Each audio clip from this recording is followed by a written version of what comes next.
We never know where life will lead us or what may hinder us along the way. But while every day can feel like one big question mark, it doesn't have to. With the right insights, strategies, and solutions from Western and Southern Financial Group, together we can look ahead to leave the unknown behind.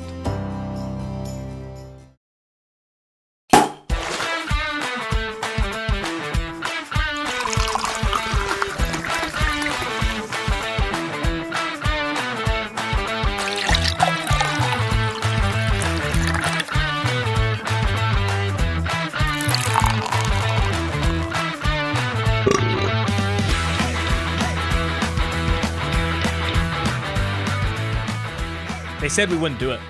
They said we wouldn't do a bonus mailbag, but here we are recording right after the Monday episode to get a Tuesday mailbag. Are you stoked for this? I'm stoked. You don't sound stoked. Do I ever sound stoked? No, you never sound stoked. I kind of just... You're even keel, man. Even. Let's get riled up before we get to the mailbag. Did I tell you this on the pod? My dad has never been excited in his life. Yeah, I think you told me that before. I think I told you that in confidence. But yeah, my dad's never been excited in his life. I don't think I've ever seen my dad express excited emotion. So maybe I get it from that, even though I do feel excited a lot of times. I don't express it from that. He's a doctor. He's got to say steady Eddie. Yeah. Dude. You can't be too high. You can't be too low. Let's get riled up before the mailbag, though. Someone DM'd me and said, hey, can you guys talk about this Justin Fields, Zach Wilson stuff going on? Justin Fields can't read progressions. Zach Wilson should be the quarterback one. What's going on here? Let's start with Zach Wilson. The conversation that is like now popped up, like, is Trevor Lawrence, should Trevor Lawrence be quarterback one? 5 to 6 teams see Zach Wilson better. Where are you at now with that and like all the latest that's come out on Zach Wilson? I'll just say it's really easy to say, yeah, Zach Wilson will be better. I have Zach Wilson higher when you're not the team drafting at 1. Yeah. You know, I think it is not the Jaguars who are in that. I think it would be absurd for it to be the Jaguars. And I think you can say whatever the fuck you want when you know you're not going to be having to make that decision. So you're still comfortably, obviously, Trevor Lawrence over Zach Wilson. Yes. And so what about... And that's not to say... Sorry to interrupt you. That's not to say that it's, Trevor Lawrence is 100% going to be better. It's saying his floor is much higher. Mm-hmm. And that's has a ton of value when you know Trevor Lawrence will be a top 10 quarterback in the NFL, maybe next year. Like, that's how good he is. Man. And how NFL ready is. And so what do you make of what's been on the timeline about Justin Fields? That he can't read defenses and teams should be worried about that? What's your opinion of ridiculous. That? I think the read defense thing is just absurd. No, he can read defense. He does it a lot. The coming off first read thing, he doesn't do it as much as some other quarterbacks in class because he has a lot of talent and it's no reason to do it. Like when you guys are open, don't throw it to him like that. That's what good quarterbacking is making your job as easy as possible. And I think some of the slow processing knocks is that Ohio State offense and how it's run, and with the option routes that they'll run down the football field to where it's like the pick he threw against Clemson last year was an option route. And he threw it with timing, but the guy, his receiver, chose a different option than what he thought he was going to choose. And so to play it safe a lot of times, you wait till after that receiver has made a decision, so you don't make plays like that. But when you do, and that's offense dependent, and so I think he can and has shown the ability to. It's just not as good as other guys in this class. But that's something that can be developed and changed. It is not a death knell. It is not like looking like absolute shit under pressure. I don't think that's something that changes if you just have no pocket presence. That's difficult to change. He is good. He's good in the pocket. He's good at manipulating pocket. There are things he does that are very good. And I think all his sort of knocks are fixable. So it's not too long ago, I feel like that Deshaun Watson faced similar criticism. Like can't read defenses, slow crosser. I don't think he had can't read defenses. It was just he threw a ton of picks that last year at Clemson. Like he did. He had a lot of ugly picks his last season that I think worried people. Yeah. So. I definitely think that there's been way too much made of it. I still think Justin Fields there are teams who have Justin Fields ahead of Zach Wilson. I'm sure. Yeah. I think Seth even sees it that way. Seth Galina, PFF analyst, sees Justin Fields as maybe a better prospect than Zach Wilson. All right, let's get into the mailbag now. This is what people came for. The bonus mailbag here. Here we are. Longtime listener of the pod, Slap Bangs. The pod Slap Bangs. On the 128 pod, you suggested the Jets load up on offensive linemen in the draft. The Jets fan agrees. We're going to need young talent to protect Watson for the next decade. My question, can you guys name day 2, 3 offensive linemen, both at right tackle and the interior, that would make sense for Mikey LaFleur's offense? I love big maulers like Cornbread Brown, especially next to Becton, but my understanding is that the scheme requires significant lateral movement skills that these guys might lack. Thoughts? Yep, it does. Deontay Brown, not going to be a great fit. The guys I would say, if we're talking about a little later on, so James Hudson, if you're talking about like somewhere in the second round, the Cincinnati offensive tackle / interior offensive lineman, although you're probably going to keep around, you're probably not going to need a tackle right away with George Fant. Probably going to stay at right side. He's athletic, more than athletic enough. Obviously, he used to play basketball. So later day 2, guys like Deontay Smith from ECU, kind of a project tackle. Illinois' center, Kendrick Green, or interior offensive lineman, he played guard and center at Illinois. Kentucky's Drake Jackson, he's a center only. That guy's a pure zone center, but I think he could fit actually there. He's under 300 pounds. And then South Carolina's Sedarius Hutcherson.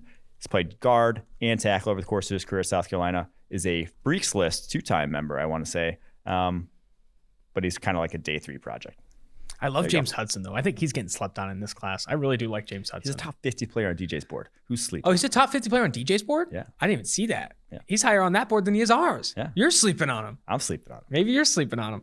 All right, let's jump to the next question here. Love that we're doing the bonus mailbag. The draft and rookies are my favorite part of the sport, and I'm glad there's a podcast on it. Mike and Austin's banter is top tier and makes the pod that much more enjoyable, along with their incredible knowledge. My question. With the Patriots having holes nearly everywhere, who should they target at 15 and what should they do at the quarterback position? This is going to be the question for all Patriots fans, honestly. Quarterback position, I think it's next year. Like, you want to be in the 2022 quarterback decision. You want to not be good this year, sadly. You don't have enough. We touched on it in the AFC pod. They have not drafted enough young talent to realistically compete for a Super Bowl, or even like the AFC East with the Bills there right now. You just haven't. You can only do so much through free agency. And then when you do, if you are really blowing your wad with free agency, it's going to come at the expense of long-term success of that franchise. So you're going to not find a good quarterback at 15, most likely. And then you're never going to be in the market for one in the upcoming years. So I think you want to suck. And I think you want to go cornerstone positions if you're going to suck. Wide receiver, cornerback, offensive tackle, edge. I recently mocked them Christian Barmore at 15. I feel bad for that. Don't go Barmore. Go with a cornerstone position, like you said. I think attack position of value because, and one, attack a must win, a high floor guy, because they have been desperate for some wins in the draft. I mean, go get a guy that you know is going to translate. You need some W's here. Take some W's there at 15. I think J.C. Horn at 15 is not too early for me. I think it's a valuable position, and he's a talented player. There's some people who see Horn as CB1 or CB2. That's how good he is. All right. Wolves of Sheeple. And that last one was from Bodie808, and the first one was from Mikey T. This one's from Wolves of Sheeple. Rams and Eagles seem to be in a similar situation where they're hamstrung by quarterbacks. They paid too much for a lack of production. This guy probably hasn't seen the trade yet. What's the hope for either team's quarterback situation? What if they just swap the two and see what happens? This is funny. It's a funny question in retrospect. I'm sorry that I'm laughing. Rams did a good thing with the draft capital that they gave up. Like, they actually got better at the position for sure.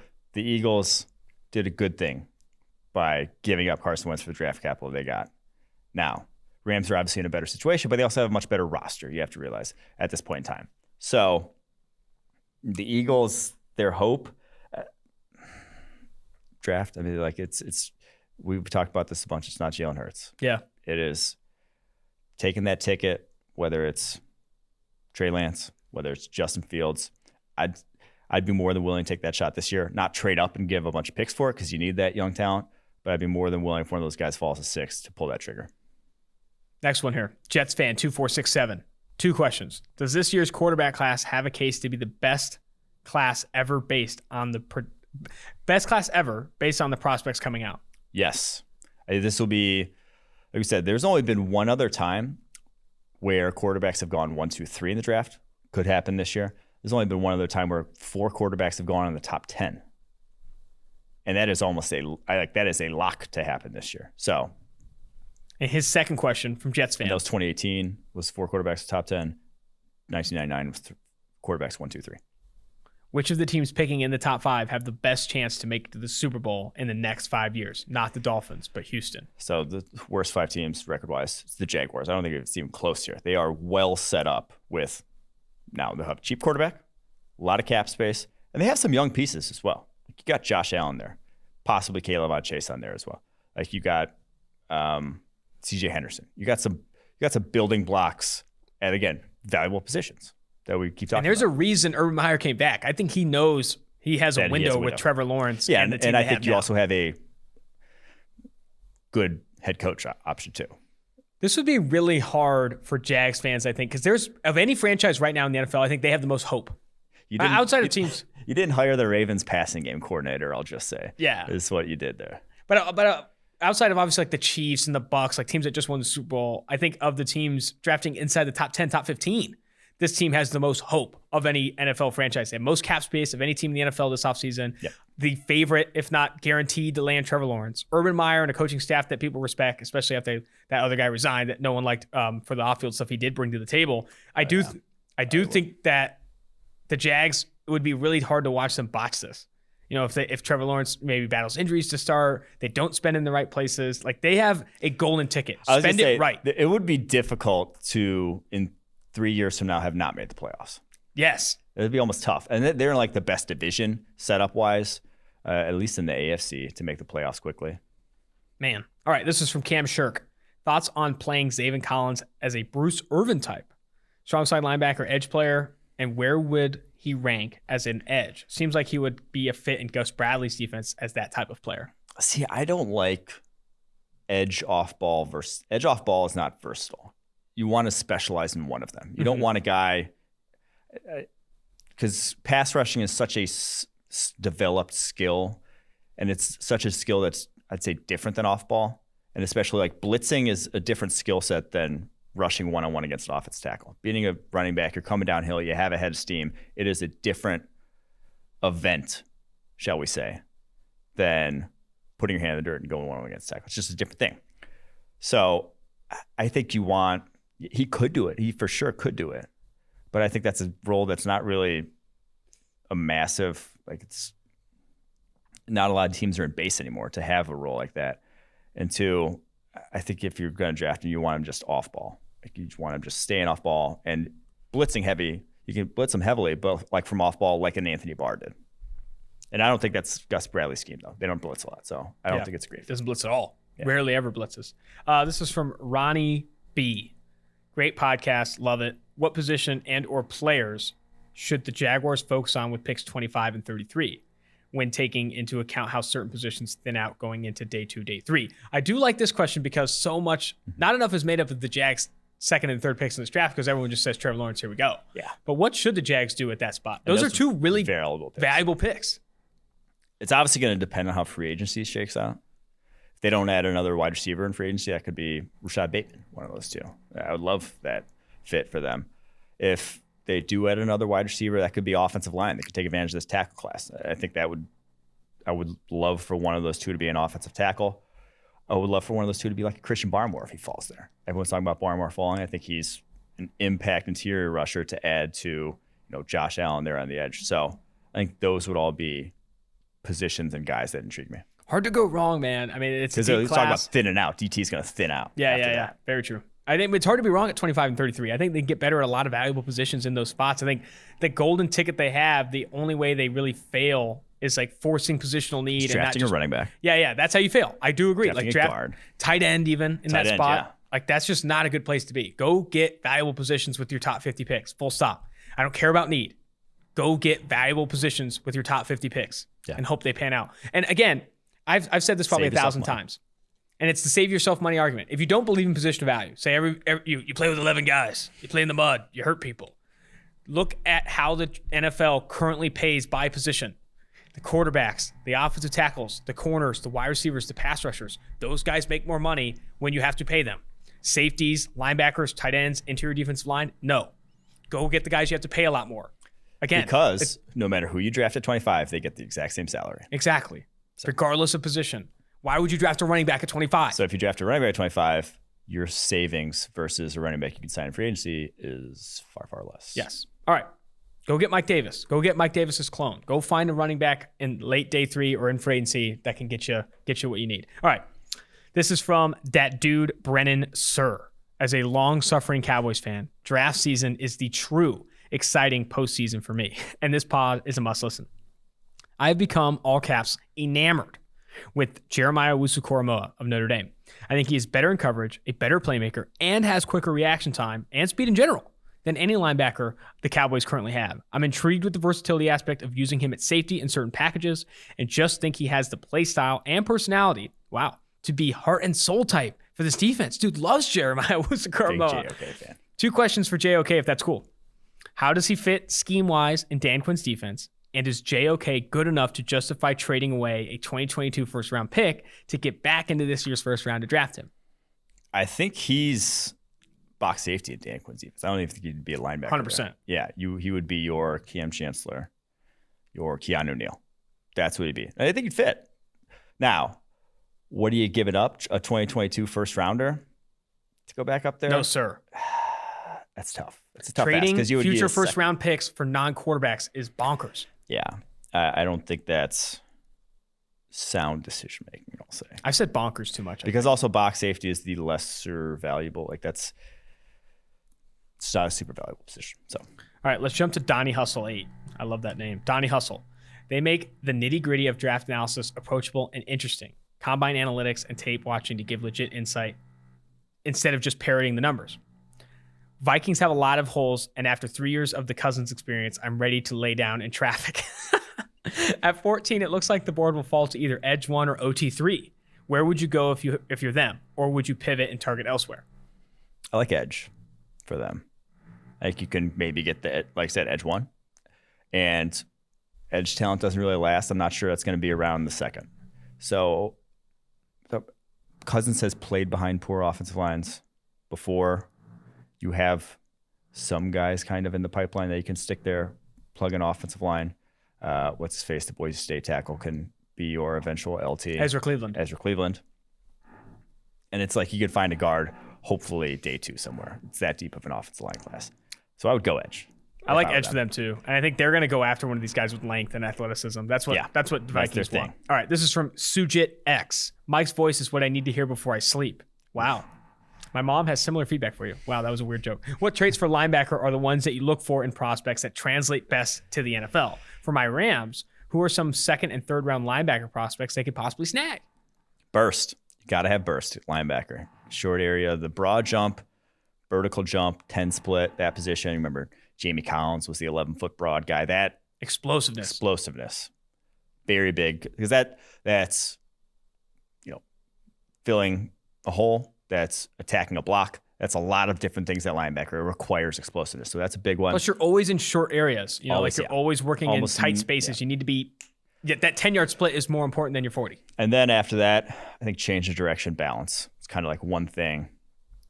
So I remember like Darren Lee was a super explosive linebacker. That guy could not change directions and stay on balance to save his life. If he was going one way, he was stuck going that way. He could not alter course. So change direction, balance, that shows up in tackling. That shows up in, again, changing directions, reacting to a play action, then getting back to where you're supposed to be. And then after that, processing speed be a third one. That one's difficult to evaluate. It's very scheme dependent. You don't always know the keys the guy's reading, what he's supposed to be doing. But I think you can see outliers on either end of the spectrum. Like Luke Kuechly, you could tell that guy was going to fucking know what he was supposed to do once he got to the NFL. So those are the big ones at linebacker. For the Rams, I actually don't hate the Dylan Moses fit for the Rams and what they asked their linebackers to do. I think he could work out there. They ask him to kind of play soft and then close to the flats a lot. Like that's a big role in that defense. That's his biggest selling point, the Alabama linebacker Dylan Moses. I like Jimmy Davis in a similar role. So again, we saw him just do spot trapping, and when he's going forward, really good. The Kentucky linebacker. Didn't see him go backwards too much on his tape. So those two, I'd say, second or third round would be good fits. This is from DS Skillet. Huge fan of the pod. The Colts have a pretty solid all-around roster. However, because they have been so fixated on pounding the rock, it feels like they are in a serious need of star talent at wide receiver. Assuming they spend their first rounder on a quarterback, who are some of your favorite fits at wide receiver that the Colts could target with their remaining picks and or in free agency? We kind of just touched on this on the Monday episode, but who should they get after? Oh, honey. Sorry about the Colts first rounder not being quarterback. It might be next year, though. Might be next year. Bad joke. Size, again. He only throws to guys with size. So if you draft Elijah Moore or Jalen Reagor, he might not get thrown to. Sorry. So Rashad Bateman, I gotta stop saying sorry. You're just gonna get a C judging me over there every time I say it for my accent. Rashad Bateman, Minnesota. Terrace Marshall, LSU. Sage Surratt, Wake Forest. Seth Williams, Auburn. Cornell Powell, Clemson. Nico Collins, Michigan. If they draft a wide receiver and it's not one of those guys, I would be fucking floored in the first 4 rounds. Oh, okay. So Simi Fehoko is a late day 3 guy for you? If it's not one of those guys in the draft wide receiver in the first 4 rounds, I'll be floored. I'll just say it. Fair enough. All right, this is from Mike Renner's Burner.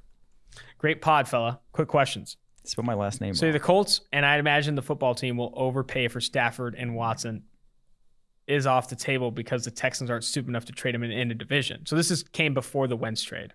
Hear me out.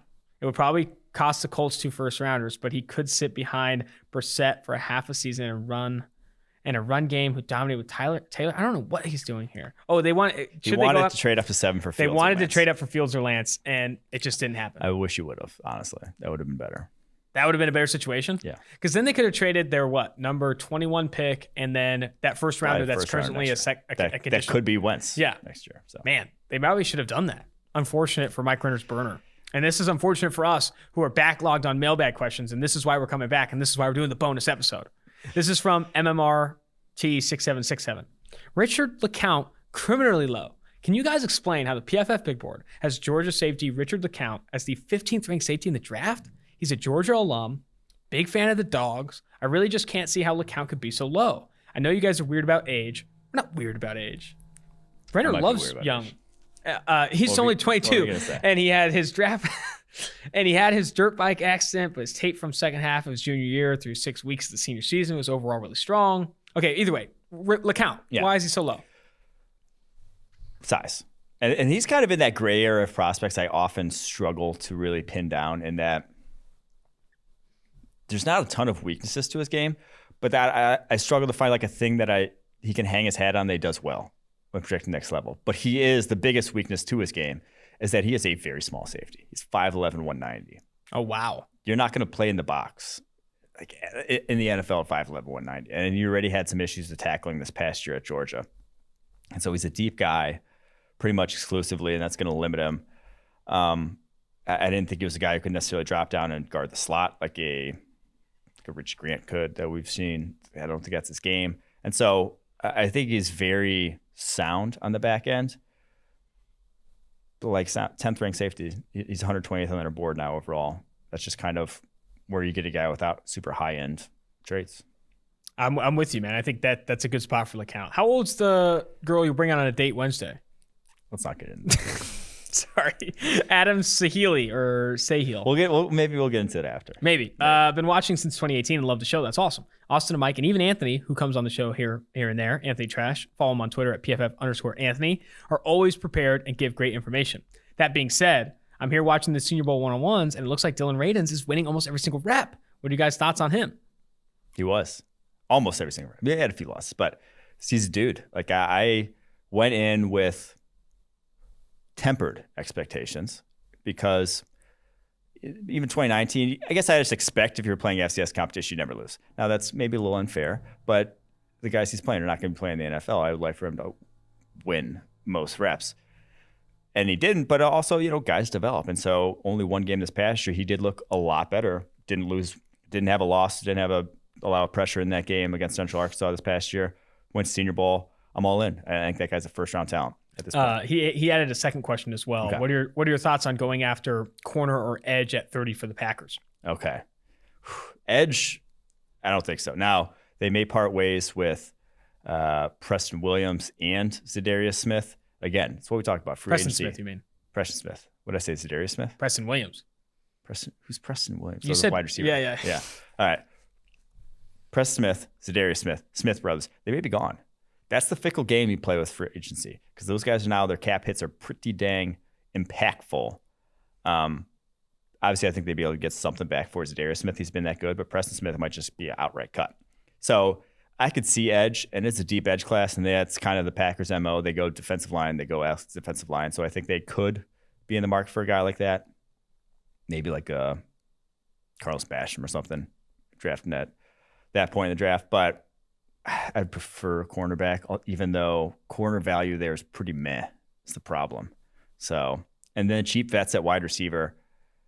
We got Devin Funchess coming back for like $3 million. I'm not sure any guy like T.Y. Hilton, he's AB. They're not going to sign AB. They would have signed AB last year if they were going to sign AB. So, fair enough.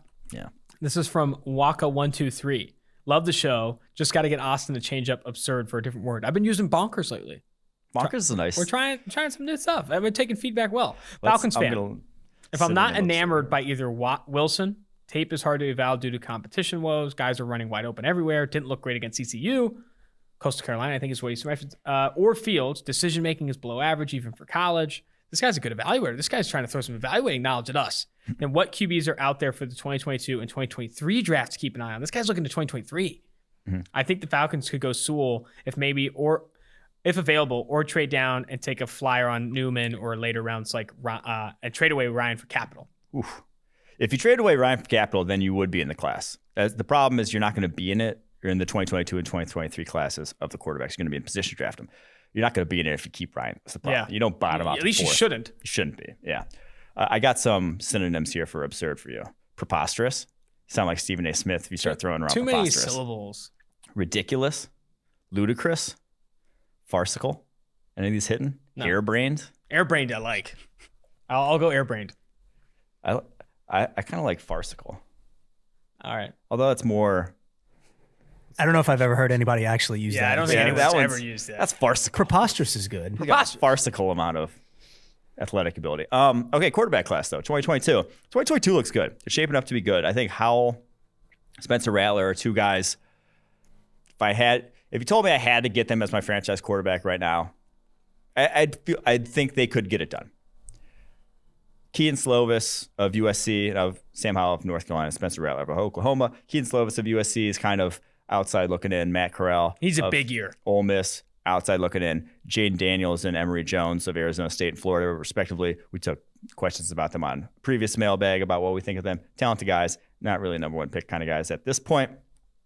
2023, though, buddy. Our guy. Big Dave's son. DJ Uwangalele. It's the only way I'm going to refer to him. Absolute rocket. Big I can't Dave's wait to watch son. him play in 2021. We got to get out there. We got to get out to South Carolina and make a play. Yeah, who's Clemson travel over here? They play Louisville, maybe? We'll have to take a look. We'll have to get in there. Let's go. I'll look up Clemson's schedule. You answer the next one. All right. This is from Bats for Bats. Hey, guys, just figured out my Apple username is Bats for Bats, and I have zero clue that means or why I did that. Cool. Love the stories. Keep them coming. With the Stafford trade just happening, Kirk Cousins immediately started trending here in Minnesota. There was a lot of commentary on Twitter reflecting negatively on Kirk in comparison to Stafford. So I ran my own analysis comparing them year by year since Kirk joined the Vikings, and in every way, Kirk has been the better quarterback. I'm trying to find this question here.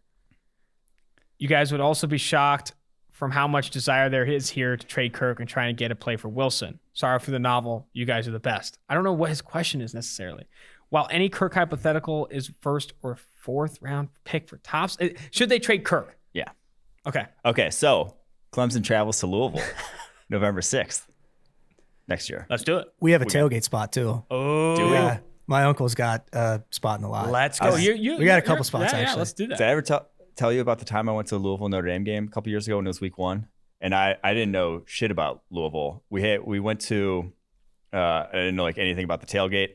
We think this is we're looking for a bar. We thought there was like a bar across the street. Turns out some guy just rents out or owns this house that's directly, probably about 100 feet from the stadium, and throws his own party to only people he knows. And he let us in there. He let us pay $50 for a wristband, and it was all you can drink, all you can eat. They had like insane stuff. That sounds so sick. I took advantage of it. I ended up puking in my hotel room sink that night. Awesome. And had to shovel it out with my hand in the morning. It was brutal.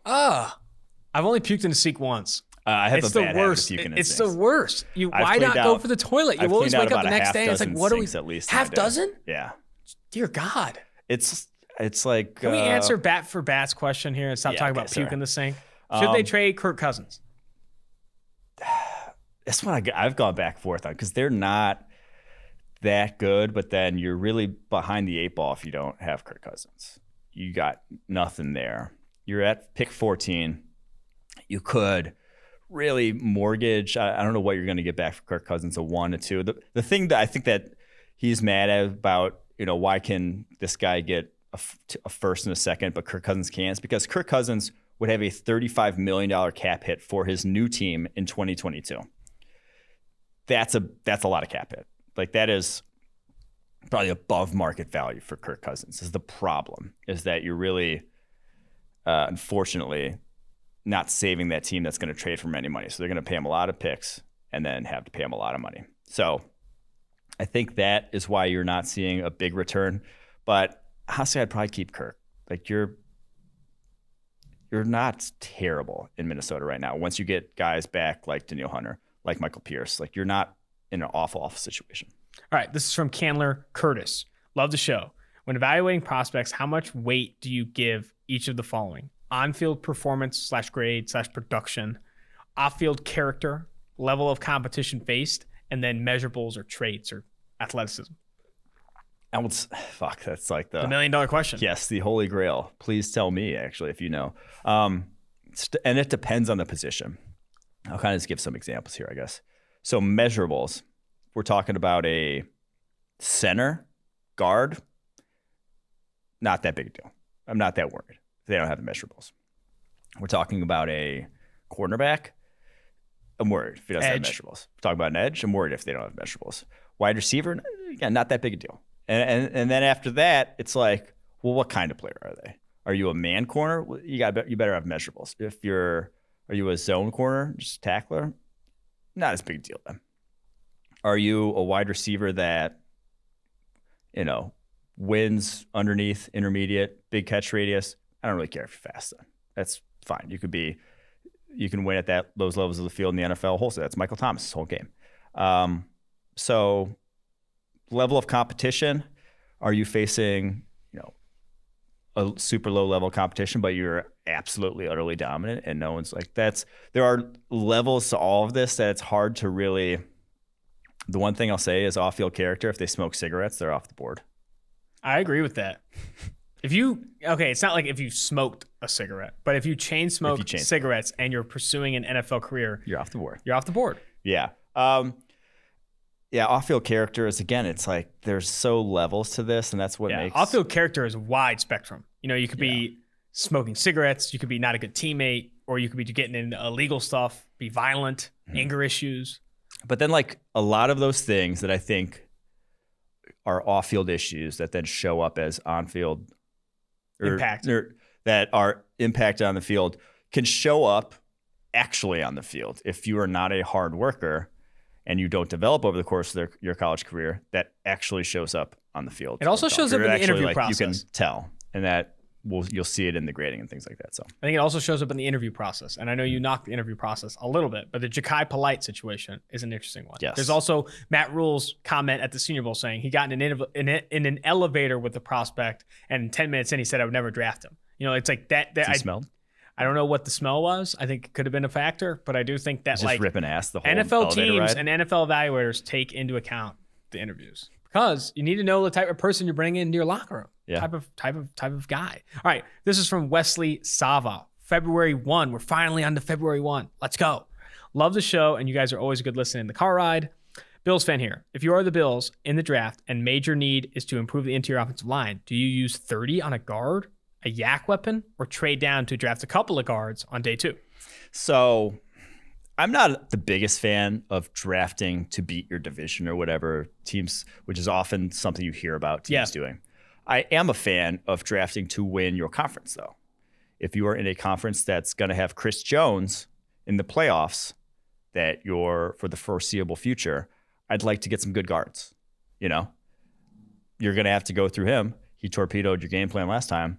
I'd like to go get some good guards. So that's what I would do. I would trade down and get a couple good guards. Or if there's like one really good one you like at 30, I don't know, Elijah Vera Tucker's on the board, pull the trigger.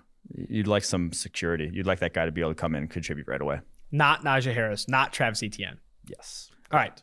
This is from Mills2117. Y'all dope. I got 3 goodies for you. Fuck one, kill one, marry one. He says frick one. Frick one. Sorry. How Frick good one, was this? kill one, marry one. There are kids listening. I hope not. The Actually. entire Senior Bowl week and game, the entire NFL Combine week, and all college pro days. I think you have the perfect answer. Yeah. I frick the Senior Bowl week. I marry the combine. I kill the pro days. Pro days suck. We already killed pro days. Yeah. And then his second question, as a Bengals fan, I'm very okay with having a terrible defense and maximizing everything for Joey. That being said, granted we don't snag any offensive line free agents, is it rational/smart to spend our first 3 picks on BPA?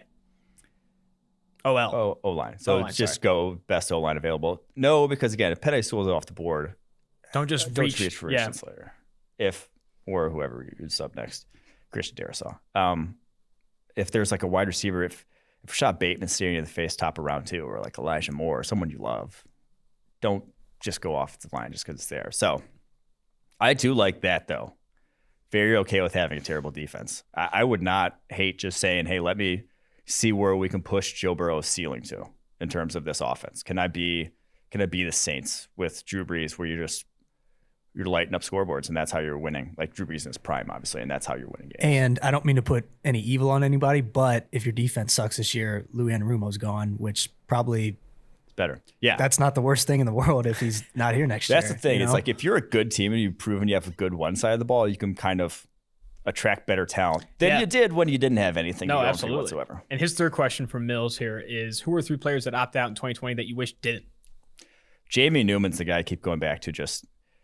He's probably kicking himself as well. The Wake Forest / maybe Georgia quarterback that didn't end up playing down for Georgia.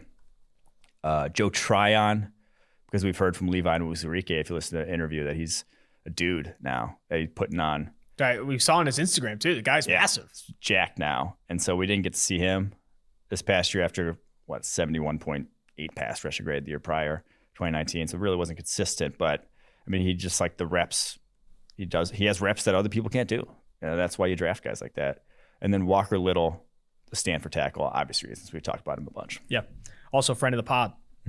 All right, next one here from Scooty Boo. Not Scooby-Doo, Scooty Boo. The Dolphins need to draft a lineman in either the 2nd or 3rd round. The biggest problem is the Dolphins' offensive line was being consistent in the run game. Yeah, None of their probably. guards were effective at pulling and leading in the run game. So are there any guards in this draft who are athletic enough to lead the run to the outside effectively? I have no clue what the co-OCs are going to do. George Godsey and Eric Studesville. No clue what their offense is going to look like. Promoted from within, have been like around the block, both of them. They weren't like, I learned from one OC. No obvious trees. No obvious trees. So, again, not sure what that offense is going to look like, but athletic guards in this class could be there in the 2nd or 3rd. I think Wyatt Davis might fall down the board with some injury concerns. He's athletic enough to pull the edge. I mentioned the Illinois guard, Kendrick Green, very athletic, one of the most explosive guys in the class. So I'd start with Wyatt Davis round 2, Kendrick Green round 3, 4. There you go. This is from S. Michaels. Mike Renner, you are my boy. Notre Dame and Green Bay until the day I die. Hell What yeah. do you think about Packers trading up to get one of the top God's combo.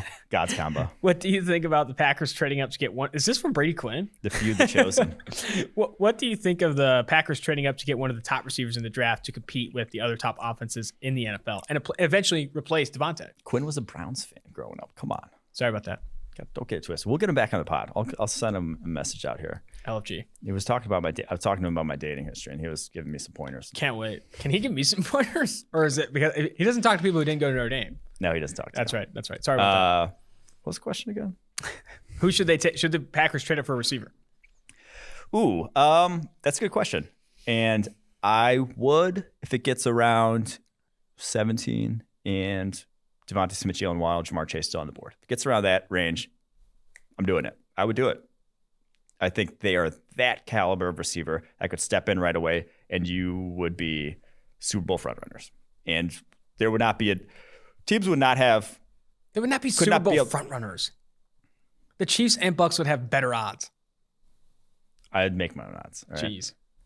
Easy there, Brady Quinn. They would be. So that's what it would take. But if you're having to trade up, a future first and more, no, thank you. All right. That question sucked. So, no, the question didn't suck, but I just hate the the Notre Dame fandom. Okay, it's just ridiculous. Hey, I'm Brett. It's the best. This is from Brett. And the worst. I don't One go complaint anywhere all the time. else for NFL information. Love that. Thanks, you guys, for all that you do. Besides Spencer Rattler, do you guys have your eyes on anyone at OU that could be drafted in the first 5 or so rounds next year? Just looking to see if we have NFL talent on other than Rattler coming out of that draft. That's a sure thing to be drafted in the first few days. Thank you. Nick Bonito. Yeah. Likely first rounder, I'll say.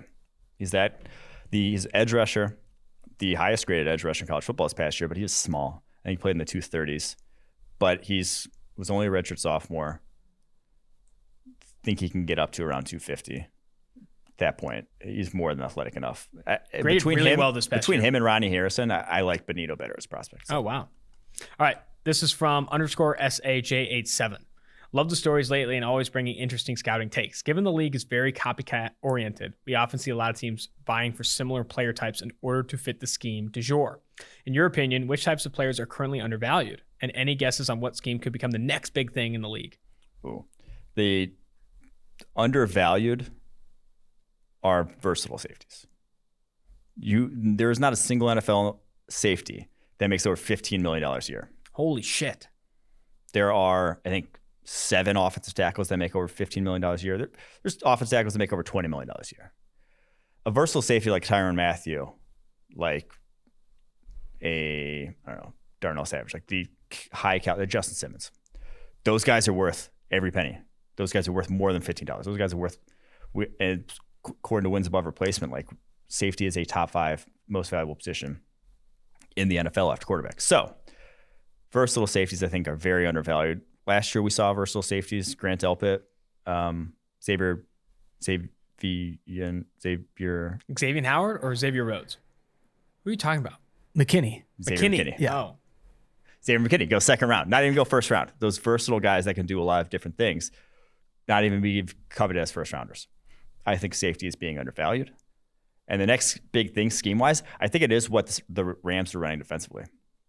You're going to see teams sell out to stop big plays. Everything you can. If you go watch the Rams defensively, and they would run the least man-heavy team in the NFL, all they did was put caps on your defense on, like, say, hey, you can use the flats. You could throw the flat. You could throw underneath all day, every day. But if you try to do anything deep, there's just not going to be windows. And basically challenge quarterbacks to be patient enough and sell out to never stop the run either. 7 in the box, 6 in the box, never 8-man boxes.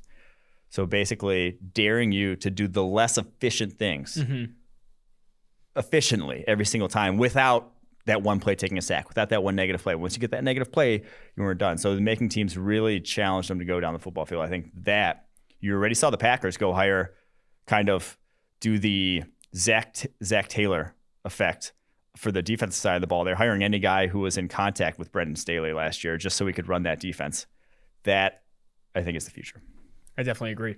I think that teams are going to start. You're going to start to because of how explosive offenses are, and how the NFL has catered to that game. Like the best teams in the NFL throw deep and create explosive plays through the air. Yes, and the best defense in the NFL stop those guys. That's it. And you invite teams to run, as you've seen a ton of teams try to do against the Kansas City Chiefs. Like you try and invite them to run the football. And you look at what the Tampa Bay Buccaneers did. I mean, no explosive plays, not letting you throw deep, 2 high safeties all day long. You guys want to run the football? Run the football.